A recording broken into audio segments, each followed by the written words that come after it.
পাহাড়ি ঢল ও টানা বৃষ্টিতে সুনামগঞ্জে বন্যা পরিস্থিতির অবনতি, 5 উপজেলার নিম্নাঞ্চলের সড়ক প্লাবিত, দুর্ভোগে মানুষ। আবেদনের 12 দিন পর ভারতের ভিসা পেয়েছেন এমপি আনারের মেয়ে, ডিবির সংকেতের অপেক্ষা।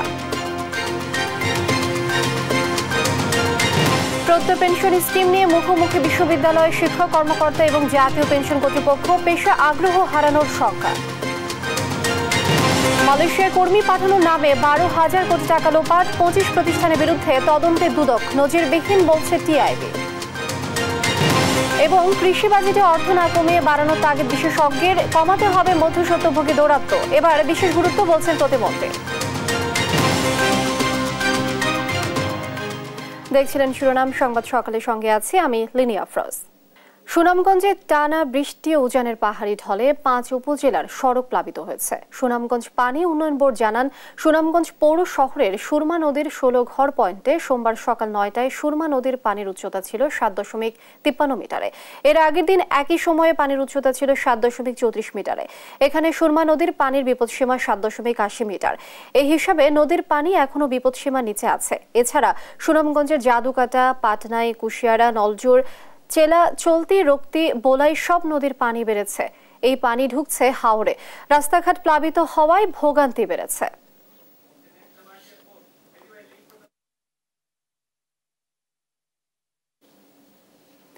সুনামগঞ্জের বন্যা পরিস্থিতি বিস্তারিত জানাতে সরাসরি যুক্ত হচ্ছেন সহকর্মী মেহেদি হাসান। মেহেদি, সুনামগঞ্জের নদ নদীর পানি এখন কি অবস্থা, কি পরিস্থিতি দেখছেন জানাবেন। লিনিয়া, সুনামগঞ্জের ছাতকে কিন্তু এখন বিপদসীমার 65 সেন্টিমিটার উপর দিয়ে সুরমা নদীর পানি প্রবাহিত হচ্ছে।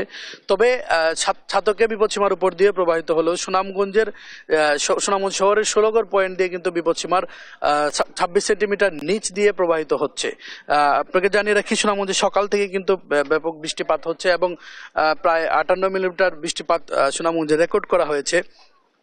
এবং আমরা কথা বলেছি সুনামগঞ্জে পানি উন্নয়ন বোর্ডের নির্বাহী প্রকৌশলীর সাথে। তিনি আমাদেরকে জানিয়েছেন যে বৃষ্টিপাত অব্যাহত এবং পাহাড়ি ঢল অব্যাহত থাকার কারণে নদীর পানি বৃদ্ধি পাচ্ছে এবং হাওরগুলো আসলে এখন পানিতে ভরে গেছে। আপনাকে আরেকটি বিষয় জানিয়ে রাখি, সুনামগঞ্জের বেশ কয়েকটি উপজেলার নিম্নাঞ্চলের যে গ্রামীণ সড়কগুলো আছে সেই সড়কগুলো কিন্তু পানিতে নিমজ্জিত হওয়ার খবর আমরা ইতিমধ্যেই পেয়েছি এবং বিশেষ করে তাহিরপুরের সাথে সুনামগঞ্জ সদরের সরাসরি সড়ক যোগাযোগ কিন্তু গতকাল থেকেই বন্ধ আছে। এখনো শক্তিয়ার খোলা যে সড়কটি আছে সেই সড়কটি কিন্তু পানিতে নিমজ্জিত আছে। তবে এই বৃষ্টিপাত এবং পাহাড়ি ঢল যদি বন্ধ হয়ে যায় এবং বৃষ্টিপাত কমতে থাকে তাহলে সুনামগঞ্জের যে নদীর পানিগুলো আসলে কমে যাবে বলে মনে করছেন পানি উন্নয়ন বোর্ডের কর্মকর্তা। তবে যদি বৃষ্টিপাত আরো বেশি অব্যাহত থাকে যে কোনো সময় সুনামগঞ্জেও বিপদসীমা অতিক্রম করতে পারে বলে ধারণা করছেন সুনামগঞ্জের স্থানীয় লোকজন। আমরা কথা বলেছি জেলা প্রশাসকের সাথে। তিনি আমাদেরকে জানিয়েছেন সুনামগঞ্জে বড় ধরনের বন্যার কোনো শঙ্কা আসলে নেই। স্বল্প মেয়াদী একটি বন্যা হলে হতেও পারে, তবে তেমন কোনো ক্ষয়ক্ষতি হবে বলে তারা মনে করছেন না। তো তারা প্রস্তুত আছেন যে কোনো ধরনের দুর্যোগ মোকাবেলার জন্য। তো লিনিয়া, এই ছিল আমার কাছে সুনামগঞ্জ থেকে পাহাড়ি ঢলের সর্বশেষ তথ্য। মেহেদি, অসংখ্য ধন্যবাদ আপনাকে। দর্শক, সুনামগঞ্জ থেকে যুক্ত ছিলেন সহকর্মী মেহেদি। ডিবির সংকেতের অপেক্ষা, ভারতের ভিসা পেয়েছে আনারের মেয়ে। আবেদনের 12 দিন পর ভারতের ভিসা পেয়েছেন কলকাতায় খুন হওয়া ঝিনাইদহের সংসদ সদস্য আনোয়ারুল আজিম আনারের মেয়ে মুমতারিন ফেরদৌস ডরিন। সোমবার রাতে আনারের ব্যক্তিগত সহকারী আব্দুর রউফ বলেন, আজ বিকালে পাসপোর্ট সহ ভিসা হাতে পেয়েছি। ঢাকা ডিবির সঙ্গে যোগাযোগ রক্ষা করেছি আমরা। তারা আমাদের বলেছে আমাদের সঙ্গে ডিবির একজন প্রতিনিধিও ভারতে যাবেন। আমরা তাদের সবুজ সংকেতের অপেক্ষা করছি।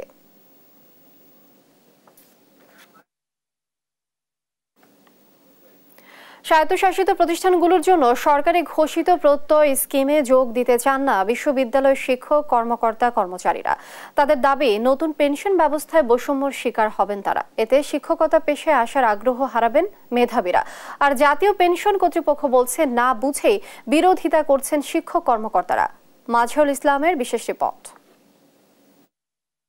2023 সালে সরকারি চাকরিজীবী ছাড়া দেশের নাগরিকদের জন্য প্রগতি, সুরক্ষা এবং প্রবাস নামে সর্বজনীন পেনশন ব্যবস্থা চালু করে সরকার, যা সেই সময় ব্যাপক আলোড়ন তোলে। চলতি বছরের মার্চে প্রত্যয় নামে আরও একটি স্কিম ঘোষণা করে জাতীয় পেনশন কর্তৃপক্ষ, যার আওতায় আছে স্বশাসিত, স্বায়ত্তশাসিত, সংবিধিবদ্ধ প্রতিষ্ঠান। তবে এর তীব্র বিরোধিতা করছেন সংশ্লিষ্টরা। এর বিরুদ্ধে মানববন্ধন ও বিক্ষোভ মিছিল করছে পাবলিক বিশ্ববিদ্যালয়ের শিক্ষক কর্মকর্তা কর্মচারীরা। তাদের অভিযোগ, এমন সিদ্ধান্তে উচ্চশিক্ষার উপর নেতিবাচক প্রভাব পড়বে। কর্মকর্তা কর্মচারীরা বলছেন, সরকারের একটি বিশেষ গ্রুপ বিশ্ববিদ্যালয়ের বিরুদ্ধে ষড়যন্ত্র করছে, যা মেনে নেবেন না তারা। এর বিরুদ্ধে আমরা অবস্থান নিয়েছি এবং ঢাকা বিশ্ববিদ্যালয় সম্মানিত শিক্ষক কর্মকর্তা কর্মচারী কেউ এই পেনশন ব্যবস্থা মেনে নেবে না। বিদ্যমান সুবিধায় পারিবারিক পেনশন সুবিধা পেয়ে আসছি, সেই পেনশন সুবিধাকে কর্তন করে কেন আবার প্রত্যয় স্কিমের মধ্যে অন্তর্ভুক্ত করা হবে, এটা আমরা মানি না। শিক্ষকরা অভিযোগ করেন, এমন সিদ্ধান্ত শিক্ষা ব্যবস্থার উপর নেতিবাচক প্রভাব ফেলবে। বৈষম্যের শিকার হবেন শিক্ষক কর্মচারীরা। হঠাৎ করে খুবই অপ্রয়োজনীয়ভাবে এখানে কি প্রয়োজন ছিল? শিক্ষকদের কি কোনো দাবি ছিল যে আমাদেরকে আরও বেশি কিছু দেন? কোনো কিছু ছিল না। হঠাৎ একটা শান্ত পরিবেশে এ ধরনের একটা পদক্ষেপ নেওয়ার ফলে পুরো ব্যবস্থাটাই একটা বিতর্কিত অবস্থার দিকে চলে যাচ্ছে। কারণ এটা তো এখন নেগেটিভলি আলোচনা হচ্ছে। সেজন্য এটা আলাপ আলোচনা যত না হয়, এটাকে কারেকশন করে শিক্ষকদেরকে যাতে রাস্তায় নামতে না হয় চূড়ান্ত পর্যায়ে, সেটাই আমরা আহ্বান করব সংশ্লিষ্ট কর্তৃপক্ষের প্রতি। এই পেনশন স্কিমের ফলে শিক্ষকরা এক ধরনের অস্বস্তিতে আছেন, তাদের এক ধরনের ভাবনা ছিল চাওয়া পাওয়া বিষয়ে, সেই জায়গায় হয়তো কিছুটা পার্থক্য হচ্ছে। আর বিশ্ববিদ্যালয় শিক্ষক ফেডারেশনের মহাসচিব মনে করেন, বিশ্ববিদ্যালয়ের শিক্ষকদের জন্য আলাদা স্কিম দেশের উচ্চশিক্ষার বিরুদ্ধে ষড়যন্ত্র। বিশ্ববিদ্যালয়ের শিক্ষকদেরকে সে প্রত্যয়ের আওতায় এনেই ওনারা একটা নতুন স্কিম চালু করে দিয়েছে। সেটা আমাদের বিশ্ববিদ্যালয়ের শিক্ষকরা কোনোভাবে গ্রহণ করে নাই। সবগুলো বিশ্ববিদ্যালয়ের সাথে বসেই আমরা পরবর্তী পর্যায়ে কঠিন কর্মসূচি দেবো। আমাদের অস্তিত্বের ব্যাপার, যেখানে আমাদের সম্মানের ব্যাপার, আত্মমর্যাদার ব্যাপার, সেটার জন্য যা করা দরকার আমরা তাই করব। দাবি না মানলে ঈদের পর লাগাতার আন্দোলন এবং ক্লাস পরীক্ষা বর্জনের মতো কর্মসূচির হুঁশিয়ারিও দেন শিক্ষক কর্মকর্তা কর্মচারীরা। মাজহারুল ইসলাম, দেশ টিভি, ঢাকা। উপজেলা পরিষদের চতুর্থ ধাপের ভোটকাল চলছে। কেন্দ্রে কেন্দ্রে ব্যালট বাক্স সহ নির্বাচনী সরঞ্জাম পাঠানোর প্রস্তুতির সবশেষ খবর জানাতে ব্রাহ্মণবাড়িয়া থেকে যুক্ত হচ্ছেন মেহেদিনুর পরশ। নির্বাচনী সরঞ্জাম বিতরণ শুরু হয়েছে কিনা এবং আইন শৃঙ্খলা বাহিনীর প্রস্তুতি কত দূর, এই বিষয়ে জানাবেন। হ্যাঁ লিনি, আপনাকে ধন্যবাদ। আগামীকাল 5 জুন চতুর্থ ধাপে ব্রাহ্মণবাড়িয়ার 3টি উপজেলা পরিষদের নির্বাচন অনুষ্ঠিত হবে। উপজেলাগুলো হচ্ছে ব্রাহ্মণবাড়িয়া সদর, নবীনগর এবং সীমান্তবর্তী উপজেলা বিজয়নগর। ইতিমধ্যে কিন্তু নির্বাচনের সব ধরনের প্রস্তুতি সম্পন্ন হয়েছে। আজ কিছুক্ষণ পর থেকে কিন্তু স্ব উপজেলা থেকে রিটার্নিং কর্মকর্তা, সহকারী রিটার্নিং কর্মকর্তার মাধ্যমে কিন্তু নির্বাচনের সব ধরনের সরঞ্জাম কিন্তু বিতরণ কার্যক্রম শুরু হবে। তো নির্বাচনের সকল সরঞ্জাম ইতিমধ্যে উপজেলা নির্বাহী কর্মকর্তা যে কার্যালয়ে কিন্তু রাখা হয়েছে। এখানে ব্যালট পেপার, ব্যালট সিল এবং ব্যালট বাক্স রাখা হয়েছে। তো কিছুক্ষণ পরে যে প্রিজাইডিং অফিসাররা আসবেন, তাদের মাধ্যমে কিন্তু একটি আইন শৃঙ্খলা বাহিনীর কড়া নিরাপত্তার মাধ্যমে এই সরঞ্জামগুলো বিতরণ করা হবে। আর একটা বিষয় হচ্ছে ব্যালট পেপার যে রয়েছে, তাই এই ব্যালট পেপার হচ্ছে নির্বাচনের যে আগে যে ভোর 4টার পর থেকে কিন্তু ব্যালট পেপার স্ব কেন্দ্রে পৌঁছানো হবে। তো ইতিমধ্যে কিন্তু নির্বাচনকে ঘিরে কিন্তু একটা উৎসব আমেজ বিরাজ করছে। এখন পর্যন্ত কোনো ধরনের কোনো সহিংসতার খবর পাওয়া যায়নি। তো এই 3টি উপজেলায় চেয়ারম্যান পদে 19 জন, ভাইস চেয়ারম্যান পদে 25 জন এবং মহিলা ভাইস চেয়ারম্যান পদে 12 জন প্রতিনিধিত্ব করছেন। জেলা রিটার্নিং কর্মকর্তা আমাকে জানিয়েছেন তারা সব ধরনের প্রস্তুতি সম্পন্ন করেছেন। নির্বাচনে র্যাব, পুলিশ, বিজিবি, আনসারের পাশাপাশি কিন্তু নির্বাহী ম্যাজিস্ট্রেট এবং জুডিশিয়াল ম্যাজিস্ট্রেট কিন্তু দায়িত্ব পালন করবে। তারা সকল প্রস্তুতি সামনে রেখে যে নির্বাচনতে কোনো ধরনের কোনো বিশৃঙ্খল পরিবেশ সৃষ্টি না হয় সেজন্য তারা কঠোর নজরদারিতে রয়েছেন। লিনিয়া, নির্বাচনের এ ছিল আমার কাছে সরঞ্জাম দিয়ে নিয়ে সর্বশেষ খবর। পরশ, অসংখ্য ধন্যবাদ আপনাকে। দর্শক, নির্বাচনী সরঞ্জাম বিতরণ শুরু নিয়ে বিস্তারিত জানাচ্ছিলেন আমাদের সহকর্মী পরশ। মালয়েশিয়ায় কর্মী পাঠানোর নামে হাজার হাজার কোটি টাকা হাতিয়ে নেওয়া 25 প্রতিষ্ঠানের বিরুদ্ধে অনুসন্ধানে নেমেছে দুর্নীতি দমন কমিশন দুদক। এই সিন্ডিকেট 12,000 কোটি টাকা হাতিয়ে নিয়েছে বলে প্রাথমিক তথ্য প্রমাণ পেয়েছে সংস্থাটি। এতে জড়িয়ে যেতে পারেন প্রভাবশালীরাও। অভিযুক্তদের বিরুদ্ধে ব্যবস্থা নিলে আপত্তি নেই রিক্রুটিং এজেন্সি মালিকদের সংগঠন বাইরার। আর একে নজিরবিহীন দুর্নীতি বলেছেন টিআইবির নির্বাহী পরিচালক। শাহাদাত নিশাদকে সাথে নিয়ে মহিউদ্দিন আহমেদের বিশেষ রিপোর্ট। বাংলাদেশ থেকে শ্রমিক নেয়ার সরকারি খরচ ৭৮,৯৯০ টাকা, অথচ সিন্ডিকেট করে জনপ্রতি নেওয়া হয় ৪ লাখ থেকে ৫ লাখ টাকা করে। দুর্নীতি দমন কমিশনের গোয়েন্দা ইউনিট এমন একটি অভিযোগ অনুসন্ধান করে। অনুসন্ধানে ঘটনার সত্যতা পায় সংস্থাটি। আনুষ্ঠানিক অনুসন্ধান শুরু করেছে দুদক। মানি লন্ডারিং শাখার কর্মকর্তা মোহাম্মদ নুরি ইসলামকে অনুসন্ধানের দায়িত্ব দেওয়া হয়েছে। তিনি ইতিমধ্যে বিনিময় ইন্টারন্যাশনাল সহ কয়েকটি প্রতিষ্ঠানকে নোটিশ করে তথ্য চেয়েছেন। দুদকের গোয়েন্দা প্রতিবেদন অনুযায়ী মালয়েশিয়ায় শ্রমিক পাঠানো নিয়ন্ত্রণ করে 25টি রিক্রুটিং এজেন্সি। এসব এজেন্সি সিন্ডিকেটের মাধ্যমে নিয়ন্ত্রণ করে বিনিময় ইন্টারন্যাশনালের মালিক MS ওভান। তিনি কুমিল্লা 14 গ্রাম উপজেলা চেয়ারম্যান। এই সিন্ডিকেটের মূল হোতা ক্যাথারসিস ইন্টারন্যাশনালের মালিক রুহুল আমিন স্বপন। তাদের যোগসাজশে রিক্রুটিং এজেন্সি 12,000 কোটি টাকা হাতিয়ে নেয় বলে উঠে এসেছে দুদকের গোয়েন্দা প্রতিবেদনে। শুধু ভিসা দিয়ে বাড়তি টাকা নেয় সেটি নয়, এজেন্সির মালিকরা নিজেরা মেডিকেল সেন্টার খুলে স্বাস্থ্য পরীক্ষার নামেও শ্রমিকদের কাছ থেকে নেয় মোটা অঙ্কের টাকা। নানা অজুহাতে বারবার করানো হয় মেডিকেল টেস্ট। যতবার চেক আপ করা হয় ততবার টাকা দিতে হয় মালয়েশিয়াগামী শ্রমিকদের। বিনিময় ইন্টারন্যাশনাল তাদের নিজস্ব মেডিকেল সেন্টার গফিলি মেডিকেল সেন্টারের মাধ্যমে 250 থেকে 300 ব্যক্তির মেডিকেল চেক আপ করে। এজন্য প্রতিজনের কাছ থেকে নেওয়া হয় 12,000 টাকা করে। ক্যাথারসিস ইন্টারন্যাশনাল মেডিকেল সেন্টারের নাম হচ্ছে মিম মেডিকেল সেন্টার। এই প্রতিষ্ঠানও জনপ্রতি 10 থেকে 12,000 টাকা নেয় স্বাস্থ্য পরীক্ষায়।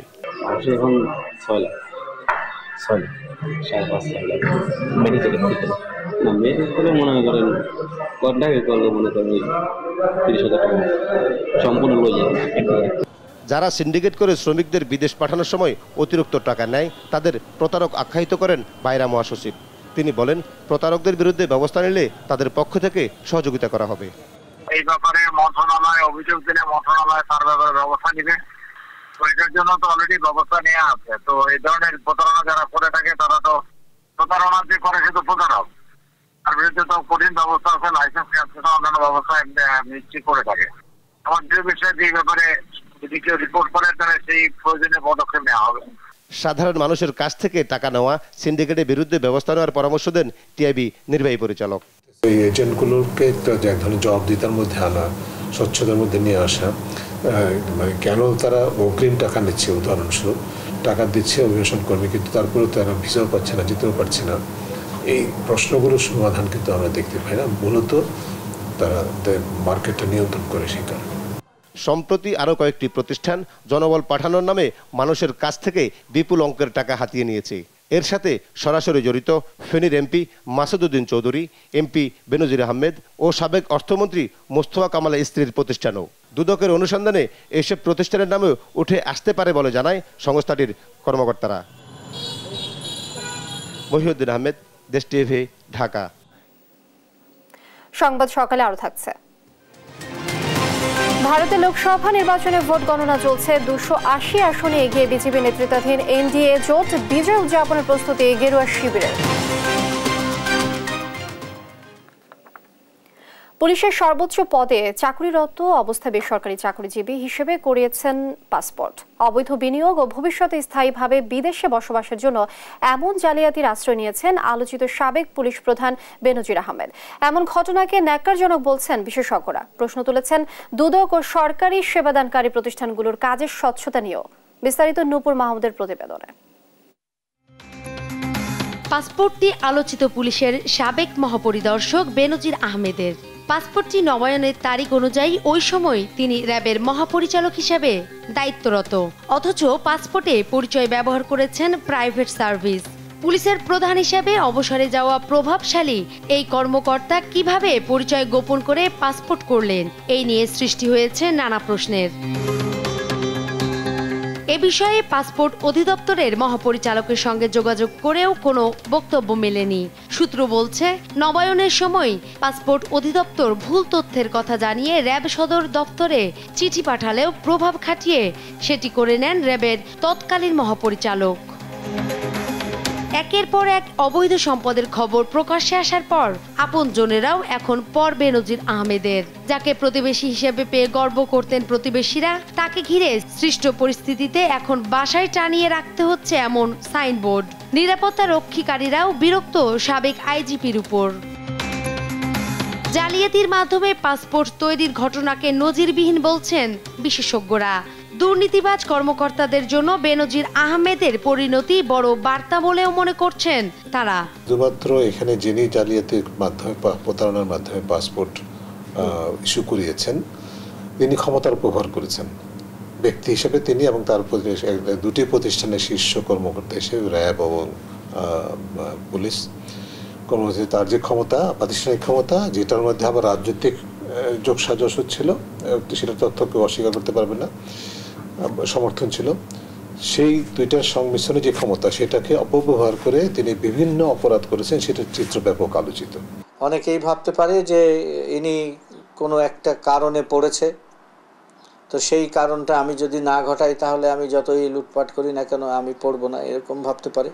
আবার সত্যিকার অর্থে যারা, যেটি বললাম যে বুদ্ধিমান, সতর্ক, তাদের জন্য এটা মেসেজ যে না, এইরকম করলে এইরকম অবস্থায় পড়া যায়। চাকরিরত থাকা অবস্থায় ভুয়া পরিচয়ে পাসপোর্ট এবং সম্পদের এমন পাহাড় গড়া নিয়ে দুদক সহ সংশ্লিষ্ট সংস্থাগুলোর অজ্ঞতা প্রতিষ্ঠানগুলোর সক্ষমতা নিয়ে প্রশ্নের জন্ম দিয়েছে বলে মনে করেন দুদকের সাবেক এই মহাপরিচালক।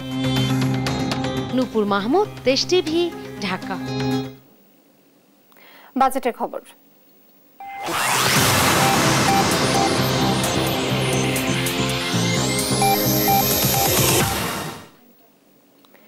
দেশের প্রায় ৮০% মানুষ কৃষির উপর নির্ভরশীল, কিন্তু এত সংখ্যক মানুষের কর্মসংস্থানে বাজেটে থাকে না পর্যাপ্ত বরাদ্দ। যতটুকু আসে তা গ্রামীণ পর্যায় পর্যন্ত পৌঁছাতে মুখোমুখি হতে হয় নানা প্রতিবন্ধকতার। কৃষি পণ্য বাজার থেকে খাদ্য প্রক্রিয়াজাতকরণ পর্যন্ত পৌঁছাতে ফরিয়াদের হাত বদল হয় ২ থেকে ৩ বার। এতে পণ্যের দাম যেমন বাড়ে, তেমনি কৃষি পণ্যের ন্যায্য দাম পান না কৃষক। বিশেষজ্ঞরা বলছেন, কৃষিতে উৎপাদন বাড়াতে বিশেষ গুরুত্ব দিতে হবে, বাড়াতে হবে বরাদ্দ। বিস্তারিত ইফতেখার রেজার রিপোর্টে। অভিঘাত মোকাবিলা করে এগিয়ে যাচ্ছে দেশের কৃষি। বন্যা, ঘূর্ণিঝড়, খরা, লবণাক্ততা সহ নানা প্রাকৃতিক দুর্যোগ জয় করে উৎপাদন ধরে রেখেছেন কৃষকরা। এর মধ্যে আরও এক চ্যালেঞ্জ এসেছে সামনে, তাপপ্রবাহ। এবছর তাপদাহে পুড়েছে সোনালী ফসল। এসব চ্যালেঞ্জ মোকাবেলা করেই কৃষির উপর ভরসা রাখতে চায় সরকার। চলতি বছরে মোট বাজেটে কৃষি খাতে বরাদ্দ ছিল মাত্র ৫.৭৪%, যা দেশের অর্থনীতিতে এ খাতের প্রত্যক্ষ অবদানের তুলনায় অর্ধেকেরও কম।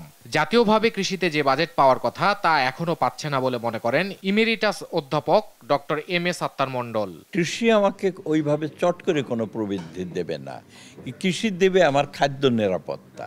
ওইখানেই আমাদের বক্তব্য, যে গ্রোথে, প্রবৃদ্ধিতে আমাকে বড় ধরনের অবদান না দিলেও, কিন্তু খাদ্য নিরাপত্তা, সার্বভৌমত্বর যেখানে প্রশ্ন, সেই বিচারে আমি মনে করি যে এখানে আরও বরাদ্দ আমাদের আসা দরকার। কৃষির সবচেয়ে বড় কথা হলো জীববৈজ্ঞানিক গবেষণা। এটা তো যন্ত্র দেওয়া হয় না, তার জন্য গবেষক তাদের ভেতরে আমাদের বিনিয়োগটা বাড়াইতে হবে, গবেষণার বরাদ্দটা বাড়াতে হবে। এ নিয়ে আমরা বারে বারে বলছি। আর অর্থনীতিবিদ এম.এ. আকাশের পরামর্শ, কৃষিতে বাজেটের অর্থ না কমিয়ে বাড়াতে হবে, কমাতে হবে মধ্যস্বত্বভোগীদের দৌরাত্ম্য। কৃষকের একটা ন্যায্য দাম দিতে হবে, না দিলে কিন্তু উৎপাদন বাড়বে না। উৎপাদন না বাড়লে মূল্যস্ফীতি আপনি আটকাতে পারবেন না। তাহলে দুটো সুপারিশ এবারের বাজেট সম্পর্কে আমার কৃষিখাতে, একটা হলো ভর্তুকি অব্যাহত রাখা আপেক্ষিকভাবে, পারলে চরম মাত্রায় বাড়ানো, আর দ্বিতীয় হলো মার্কেটিং অফ কৃষি এবং স্টোরেজ অফ কৃষিতে যেসব মধ্যস্বত্বভোগীরা আছে তাদের দৌরাত্ম্য কমানো। অবশ্য প্রস্তাবিত বাজেটে কৃষিতে বিশেষ গুরুত্ব দেওয়া হয়েছে বলে জানান অর্থ প্রতিমন্ত্রী ওয়াসিকা আয়েশা খান। বিশ্ববাজারে জ্বালানি সহ খাদ্যপণ্য, সারের মূল্য এগুলো কমে আসার বিষয় আছে, এবং খাদ্য সরবরাহ পরিস্থিতি স্বাভাবিক রাখার জন্য উদ্যোগ নেওয়া হয়েছে। আপনারা তো জানেন আমাদের বাংলাদেশি কৃষি ভিত্তিক অর্থনীতি, এবং কৃষিটা কিন্তু খুব গুরুত্বপূর্ণ। প্রস্তাবিত বাজেটেও কিন্তু কৃষির উপরে সর্বোচ্চ গুরুত্ব দেওয়া হচ্ছে। কৃষির পাশাপাশি শিক্ষা ও স্বাস্থ্য খাতেও গুরুত্ব দেওয়ার কথা জানান অর্থ প্রতিমন্ত্রী। ইফতেখার রেজা, দেশ টিভি, ঢাকা। উন্নয়নে দেশের অন্যান্য অঞ্চলের তুলনায় পিছিয়ে রংপুর বিভাগ। কৃষি নির্ভর এই অঞ্চলে উন্নয়ন ব্যবধান কমিয়ে আনতে বিশেষ শিল্প কারখানা তৈরি ও ঋণ নীতি ঘোষণার পাশাপাশি বিভাগের ৩৮ জনপ্রতিনিধিকে সমন্বিত উদ্যোগ নেওয়ার আহ্বান নাগরিক সমাজের। আসছে বাজেটে এর প্রতিফলন দেখতে চান তারা। মাহমুদ রকির তোলা ছবিতে রফিকুল ইসলামের প্রতিবেদন। রংপুর অঞ্চলে মোট জনসংখ্যার অর্ধেক অধিবাসী দরিদ্র, অথচ ২০১৯ সালের বার্ষিক উন্নয়ন কর্মসূচিতে রংপুর বিভাগের ২ কোটি মানুষের জন্য বরাদ্দ ছিল ১% কম। মেগা প্রকল্প বাদ দিলে মাত্র 0.98% বরাদ্দ ছিল এখানে। অথচ ষষ্ঠ পঞ্চবার্ষিক পরিকল্পনায় পিছিয়ে পড়া অঞ্চলের প্রতি জোর দেয়া, আঞ্চলিক বৈষম্য দূর করতে বার্ষিক উন্নয়ন কর্মসূচিতে পৃথক বরাদ্দ রাখার কথা বলা হয়েছে। মাঝে মাঝে খুব আমি সমস্যার মধ্যে থাকি, টেনশনের মধ্যে থাকি, আমার রোজগারি হচ্ছে না। ইনকাম সোর্স আমার খুব অল্প হয়, যেমন ধরেন 400 টাকা বা 500 টাকা, 300 টাকা, এইভাবে আমি চলি। তারপরে অনেক কিস্তি মিস্তি আছে, এইভাবেই চলছে, হাজিরা দিয়ে চলে না। তারপরে এখন জীবন বাঁচার গেলে চলতে হবে, ওরকম পরিশ্রম করে খাইতে হবে। দেশে সরকারি বেসরকারি মিলে 95টি অর্থনৈতিক অঞ্চলের অনুমোদন রয়েছে, যার মধ্যে ঢাকা বিভাগে 36টি, চট্টগ্রাম বিভাগে 25টি, রাজশাহী, খুলনা, ময়মনসিংহ বিভাগে 8টি করে, সিলেট বিভাগে 6টি আর রংপুর বিভাগে মাত্র 4টি অর্থনৈতিক অঞ্চলের অনুমোদন রয়েছে। শুধু সংখ্যায় নয়, এগুলোর বাস্তবায়নেও পিছিয়ে আছে। বৈষম্য দূর আর কর্মসংস্থান তৈরিতে আলাদা শিল্পনীতি করার দাবি ব্যবসায়ী নেতাদের। সেই কর্মসংস্থান সৃষ্টি করতে হলে আমরা বলছিলাম রংপুর বিভাগের জন্য একটি আলাদা শিল্পনীতি, আলাদা একটা কর নীতি, আলাদা একটা ঋণ নীতি ঘোষণা করা হোক, যাতে করে কর্পোরেট ব্যবসায়ীরা, বিদেশি ইনভেস্টররা, ক্ষুদ্র মাঝারি শিল্প ব্যবসায়ীরা যেন রংপুর বিভাগে শিল্প ব্যবসা বাণিজ্য করে। দেশের অন্যান্য অঞ্চলে শিল্প খাতে পর্যাপ্ত বরাদ্দ থাকায় দেশীয় প্রতিষ্ঠানগুলোর পাশাপাশি বিনিয়োগে এসেছে ভারত, জাপান, চীন সহ অনেক দেশ থেকে। শুধু ভিন্ন চিত্র রংপুরে। তাই সুষম উন্নয়নের দাবি এই অঞ্চলের জনপ্রতিনিধিদের। বাংলাদেশের অন্যান্য জেলার তুলনায় সব দিক দিয়ে পিছিয়ে আছি। কর্মসংস্থান সৃষ্টি করতে হবে, এখানে একাধিক ইকোনমিক জোন স্থাপন করে বেকার সমস্যা সমাধান করলে আমাদের এখানে আমরা পিছিয়ে পড়া এলাকা আমরা কিছুটা এগিয়ে যাব। রাজশাহী বিভাগের বরাদ্দ কত আর রংপুরের বিভাগের বরাদ্দ কত? রাজশাহী বিভাগের আয়তন কত, লোকসংখ্যা কত? রংপুর বিভাগের আয়তন এবং লোকসংখ্যা কত? পার্থক্যটা দেখবেন অনেক বেশি। তো এই পার্থক্য যতক্ষণ পর্যন্ত এই পার্থক্যগুলো আমরা ওভারকাম করতে পারি না, ততক্ষণ পর্যন্ত সুষম উন্নয়ন সম্ভব নয়। এই অঞ্চলের উন্নয়ন বৈষম্যের সমতা ফেরাতে সংসদ সদস্যদের সরকারের উচ্চ পর্যায়ে জোরালো ভূমিকা রাখার আহ্বান নাগরিক সমাজের। রফিকুল ইসলাম, দেশ টিভি, রংপুর। দেখছেন সংবাদ সকাল। ঘূর্ণিঝড় রিমালের প্রভাবে সৃষ্ট জলোচ্ছ্বাসে বাগেরহাটে নষ্ট হয়েছে অসংখ্য পানির উৎস। সুপেয় পানির উৎস প্লাবিত হয়েছে লবণাক্ত পানিতে। এতে দৈনন্দিন কাজে ব্যবহারের জন্য চরম সুপেয় পানির সংকটে পড়েছেন উপকূলবাসী। বাধ্য হয়ে অনেকে উপকূলে নোঙর করা জাহাজ থেকে পানি সংগ্রহ করে পান করছেন। সহকর্মী এস সোহানের তথ্যচিত্রে ডেস্ক রিপোর্ট। ঘূর্ণিঝড় রিমাল আঘাত হানার আগ থেকেই জোয়ারের পানিতে প্লাবিত হয় নদীবেষ্টিত মোরেলগঞ্জ উপজেলার বহরবুনিয়া ইউনিয়ন। ঝড়ের রাতে পুরো ইউনিয়ন ডুবে যায় কেওড়া, মানিক ও পানগুছি নদী থেকে আসা জলোচ্ছ্বাসের পানিতে। সবচেয়ে বেশি পানির উৎস ক্ষতিগ্রস্ত হয়েছে ঘষিয়াখালী গ্রামে। সুপেয় পানির একমাত্র উৎস জেলা পরিষদের পুকুরে ঢুকে পড়ে লবণ পানি। ঝড়ের ৮ দিনেও পুকুরের পাড় মেরামতের তেমন কোনো উদ্যোগ নেয়নি জনস্বাস্থ্য প্রকৌশল অধিদপ্তর। এতে চরম বিপাকে স্থানীয়রা। বন্যায় এই পুকুর ডুবে যাওয়ায় আমাদের এই পানিটা লবণ হয়ে গেছে, আমরা এখন খুব কষ্টে আছি। আমরা এই বাজার পুষ্করিণীতে পানিটা ব্যবহার করতাম, খাইতাম। এই বন্যার কারণে 2-3 জায়গায় তো ভেঙে গেছে, আমাকে এখন খাবার পানির অনেক সংকট। কয়দিন আগে যে ঘূর্ণিঝড় হয়েছে তার জন্য ওই লবণ পানিতে আমাকে জায়গাটা পুকুর স্থল ওইটা ভেঙে গেছে। পরে আমাকে পানি জাহাজ থেকে এনে তারপর মনে করেন ব্যবহার করার আগে রান্নার জন্য বা খাওয়ার জন্য। ঘষিয়াখালী গ্রামের পাশে আন্তর্জাতিক নৌ রুট ঘষিয়াখালী চ্যানেল। জীবন বাঁচাতে এই রুটে চলাচলকারী জাহাজগুলোর মাস্টার নাবিকদের অনুরোধ করে পানি সংগ্রহ করছে গ্রামবাসী, যা অপরিশোধিত হওয়ায় চরম স্বাস্থ্য ঝুঁকিতে স্থানীয়রা। আমরা যখন জাহাজ নিয়ে ঢাকা থেকে এদিকে আসি তখন আমরা মেঘনার থেকে বেশি পর্যাপ্ত পরিমাণ দেখা গেছে মিষ্টি পানি নিয়ে আসি। মিষ্টি পানি নিয়ে এসে এখানে যখন আমরা সিলিং মিস করি অনেক সময় দেখা গেছে আমরা এখানে লোকজন আসলে আমরা এদেরকে পানি দিয়ে যাই। যদিও জনস্বাস্থ্য প্রকৌশল অধিদপ্তর বলছে দুর্গত এলাকায় দৈনিক ৫ থেকে ৬ হাজার লিটার পানি সরবরাহ করা হচ্ছে। যোগাযোগ ব্যবস্থা ভেঙে পড়ায় ঘষিয়াখালী এলাকায় পৌঁছায়নি এ পানি। এই উপদ্রুত অঞ্চলে যে সমস্ত পানির উৎস বিদ্যমান আছে সেগুলো যা ক্ষতিগ্রস্ত হয়েছে সেগুলোকে মেরামত বা সংস্কারের আওতায় এনে এবং আলাদা কোনো প্রযুক্তির মাধ্যমে সেখানে সুপেয় পানির সংস্থান করা যায় কিনা সে বিষয়ে আমাদের পর্যালোচনা অব্যাহত রয়েছে। ঘূর্ণিঝড় রিমালে জেলায় ক্ষতিগ্রস্ত হয়েছে নলকূপ, rain water harvesting tank, PSF ও পুকুর সহ বিভিন্ন ধরনের 20,226টি সুপেয় পানির উৎস। News desk, Desh TV. সংবাদ সকালে আরো যা থাকছে। ফারুকের বোলিং তোপে মাত্র 58 রানে অল আউট উগান্ডা। রাতে স্কটল্যান্ডের মুখোমুখি বর্তমান চ্যাম্পিয়ন ইংল্যান্ড।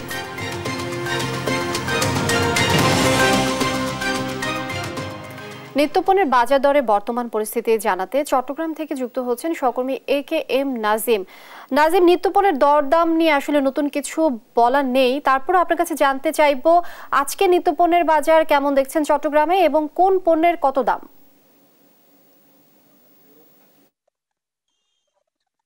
যে লেমিয়া, আপনি যেমনটা বলছেন নিত্যপণ্যের যে সব বাজার রয়েছে, বিশেষ করে পেঁয়াজ, রসুন, আদা এগুলোর দাম বাড়তির দিকে, কারণ এই বাজারে প্রতি কেজি পেঁয়াজ বিক্রি হচ্ছে আপনার, যেটি ভারতীয় পেঁয়াজ রয়েছে সেটি পেঁয়াজ বিক্রি হচ্ছে আপনার মানভেদে 65 থেকে 70 টাকা, আবার কিছু বিক্রি হচ্ছে আপনার 75 থেকে 80 টাকা পর্যন্ত। বেশি যে পেঁয়াজ রয়েছে সেটি বিক্রি হচ্ছে 85 থেকে 90 টাকা, আবার অনেক সময় 95 টাকা পর্যন্ত বিক্রি হচ্ছে। পাশাপাশি রসুন, আদা, হলুদ থেকে শুরু করে সবগুলোর দাম আসলে বাড়তির দিকে, কারণ সামনে পবিত্র কোরবানিকে কেন্দ্র করে পেঁয়াজ, রসুন, আদা সহ মশলা জাতীয় যেসব পণ্য রয়েছে সেসব পণ্যের দাম ঊর্ধ্বমুখী বলছেন ব্যবসায়ীরা। কারণ এখানকার ব্যবসায়ীরা বলছেন যে কৃত্রিম সংকট তৈরি করে কিছু ব্যবসায়ী এসবের দাম বাড়াচ্ছে, পাশাপাশি ডলার সংকট করে যেসব মান আমদানি করা প্রয়োজন হয় এই আমদানি করার পণ্যের দাম বাড়তির দিকে।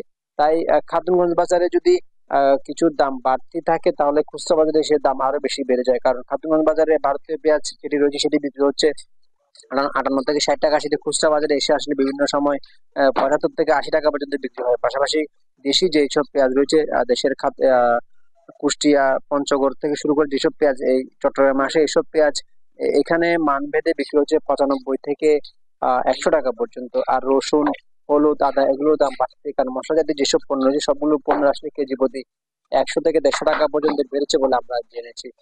ব্যবসায়ীরা বলছেন যে আমদানি নির্ভর যেসব পণ্য রয়েছে, মশলা জাতীয় পণ্য রয়েছে সেগুলোর দাম বাড়ছে দিকে, আর দেশীয় যেসব মশলা জাতীয় পণ্য রয়েছে যেগুলো কৃত্রিম সংকট তৈরি করে কিছু ব্যবসায়ী এগুলোর দাম বাড়াচ্ছে। খুচরা বাজারে যারা ব্যবসায়ী রয়েছেন তাদের বক্তব্য হচ্ছে যে তারা পাইকারি থেকে কিনে আনার পরে তাদের বিভিন্ন খরচ পুষিয়ে এনে তারা 2-1 টাকা লাভ করেন, তবে পাইকারি বাজারে এসব পণ্যের দাম বৃদ্ধি করা হচ্ছে। ওখানকার কিছু ব্যবসায়ী সিন্ডিকেট তৈরি করে স্লিপ সালাসালির মাধ্যমে এসব দাম বাড়ায়, কারণ আমরা আগেও দেখেছি, আগে অনেকগুলো অভিযানে আমরা যেটি দেখেছি যে প্রশাসনের পক্ষ থেকে তাদেরকে ধরা হচ্ছে। কিছু ব্যবসায়ী সংকট তৈরি করার চেষ্টা করছেন, কারণ যেহেতু পবিত্র কোরবানকে কেন্দ্র করে এইসব পণ্য মজুত করেই মূলত এসবের দাম বাড়ানোর চেষ্টা করা হচ্ছে। আরেকটি বিষয় হচ্ছে যে আসলে দামের যে ঊর্ধ্বগতির কারণে সাধারণ যারা ভোক্তা রয়েছেন তাদের মাঝে প্রতিনিয়তই একটা দীর্ঘশ্বাস থেকে যাচ্ছে, কারণ আমরা দেখি প্রায় সময় ক্রেতা বিক্রেতার সাথে যে দ্বন্দ্ব সেটি বাড়ছে, কারণ প্রতিদিনই বিভিন্ন ধরনের বাঘ বিতরণ থেকে শুরু করে অনেক সময় হাতাহাতির ঘটনা পর্যন্ত ঘটে, কারণ যেভাবে নিত্যপণ্যের দাম হু করে বাড়ছে সেই বাড়ার কারণে আসলে সাধারণ যারা ভোক্তারা রয়েছেন, বিশেষ করে নিম্ন আয়ের যারা মানুষ রয়েছেন তাদের মাঝে নানা বিশ্বাস তৈরি হচ্ছে, কারণ তাদের যে ক্রয় ক্ষমতা সেই ক্রয় ক্ষমতার বাইরে চলেছে দিন দিন এসব পণ্য।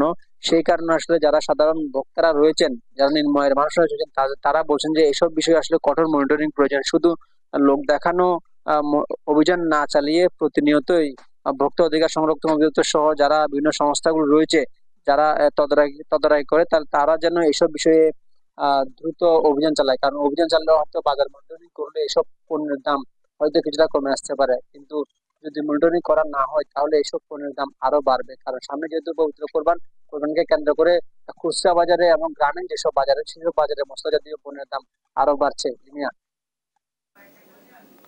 নাজিম, অসংখ্য ধন্যবাদ আপনাকে। দর্শক, বাজার পরিস্থিতি জানাচ্ছিলেন সহকর্মী নাজিম।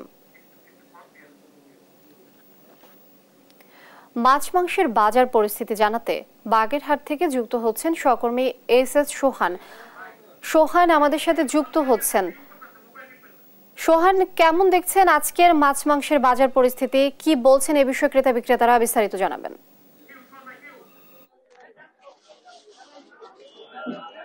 লিনিয়া, আপনাকে ধন্যবাদ। আপনি জানেন যে রিমালের পরবর্তী সময় থেকে বাগেরহাটে কিন্তু মাছের দাম বৃদ্ধি পাচ্ছে। আমরা এই 2-3 দিন ধরে যেটা লক্ষ্য করেছি, বাগেরহাটে প্রত্যেকটি মাছের দাম কিন্তু কেজিতে 50 থেকে 60 টাকা পর্যন্ত বৃদ্ধি পেয়েছে। বাগেরহাট আসলে একটি উপকূলীয় জেলা। এই জেলায় কিন্তু বেশিরভাগ মাছ আসে হচ্ছে সুন্দরবন অঞ্চল থেকে এবং বঙ্গোপসাগর থেকে।